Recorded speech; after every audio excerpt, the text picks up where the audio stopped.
Hey everyone, I hope you're all well. You're looking after yourselves. It's been lovely to talk to me on the phone today. I've been seeing some of your work and hearing how well you're getting on with your siblings, brothers and sisters. It's really lovely to hear. You're really being fantastic. I know this is not easy for anyone, especially you guys, so you're being brilliant. So well done. Keep it up. We'll get there. Right, I'm going to continue on with Kensuke's Kingdom. Just finished yesterday with Stella drinking from the bowl.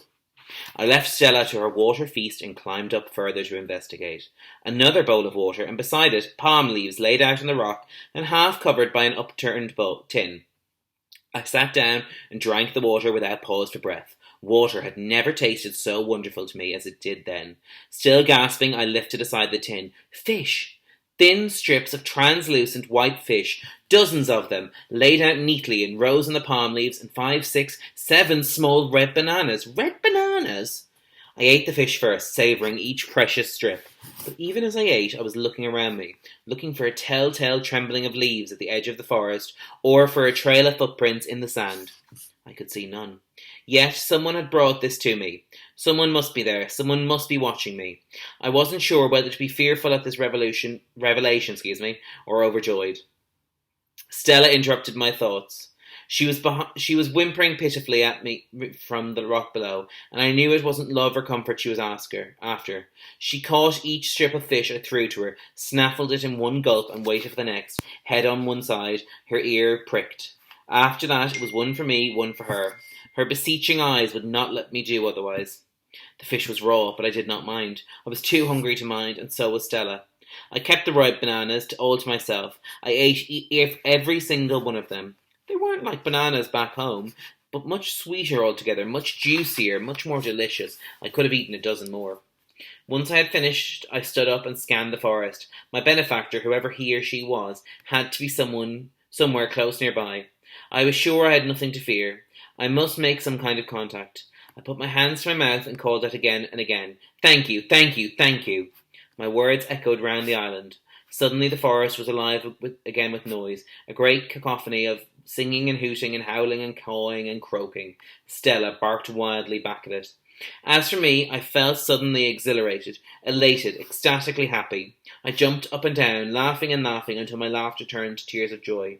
I was not alone on this island. Whoever was here must be friendly. Why else would they have fed us? But why wouldn't they show themselves? They would have to come back for the bowls, I thought. I would leave a message. I found a sharp stone, knelt down, and scraped out my message on the rock beside the bowls. Thank you. My name is Michael. I fell off a boat. Who are you? After that, I was determined to remain on the beach all day, and stay close to my cave and the rock above where the fish had been left for us. I would keep it always in sight so that at least I would be able to see who it was that had helped me. Stella ran on ahead of me down into the sea, barking at me, inviting me to join her. I didn't need any persuading.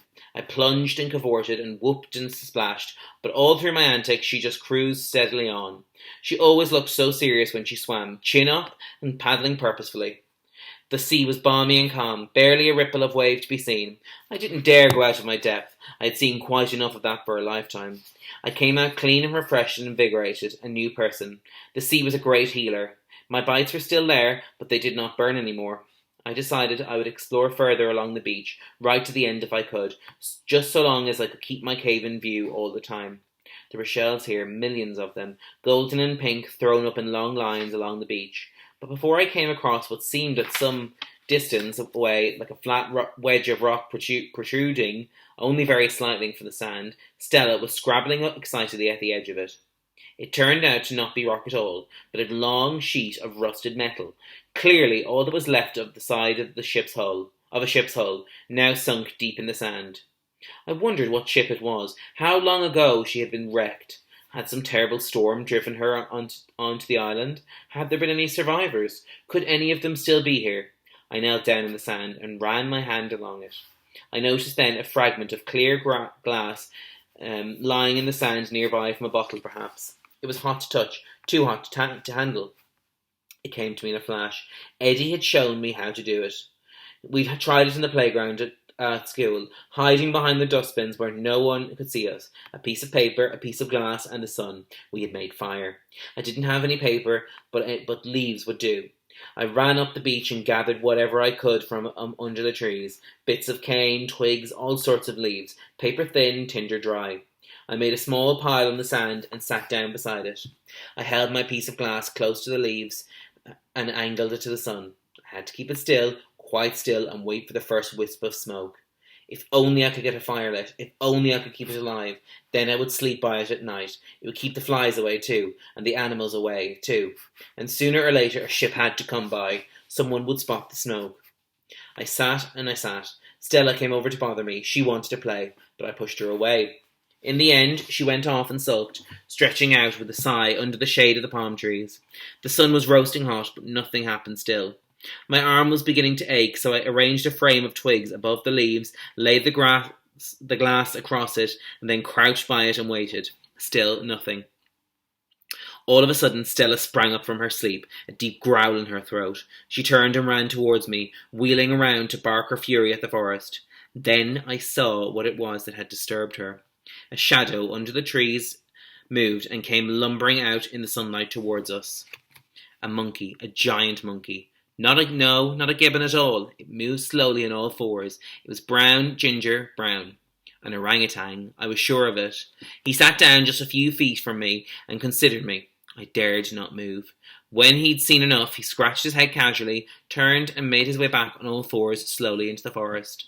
Stella went on growling long after he was gone. So there were orangutans here as well. As gibbons, Or perhaps it was orangutans that had made the howling noise and not gibbons at all. Maybe I've been wrong all along. I'd seen a Clint Eastwood film once with an orangutan. That one, I remembered, had been friendly enough. I just hoped this one would be the same. Then I saw smoke. Then I smelled smoke. There was a glow in amongst my pile of leaves. I crouched down at once and blew in it gently. The glow became flames. I put on a few more leaves, then a dry twig or two, then some bigger ones. I had a fire. I dashed into the forest and collected all the debris, all the dried up coconut shells, all the wood I could find. Back and forth I went until my fire was roaring and crackling like an inferno. Sparks were flying high into the air. Smoke was rising into the trees behind me. I knew I would not rest now, that the fire would need more wood, bigger wood, branches even. I would have to fetch and carry until I was quite certain that I had enough to keep it going and enough in reserved. Stella, I noticed, would not come with me into the forest, but stayed waiting for me by the fire. I knew well enough why. I kept a wary eye out for the orangutan myself, but I was too intent on my fire not to worry much about him. My pile of wood was huge by now, but all the same, I went back into the forest one last time just in case the fire burned itself out quicker than I expected. I had to go deeper into the forest, so it took a while. I was coming out of the trees, loaded up with wood up to my chin, when I realised there was much less smoke coming from the fire than there had been before, and no flames at all. Then, through the smoke, I saw him, the orangutan. He was crouching down and scooping sand onto my fire. He stood up and came towards me, now out of the smoke. He was not an orangutan at all. He was a man. Right. Chapter 5. Kensuke, which we will do tomorrow. Right. Nice twist there so far. Hope you're enjoying it. Look after yourselves and we'll talk to you soon. Bye-bye.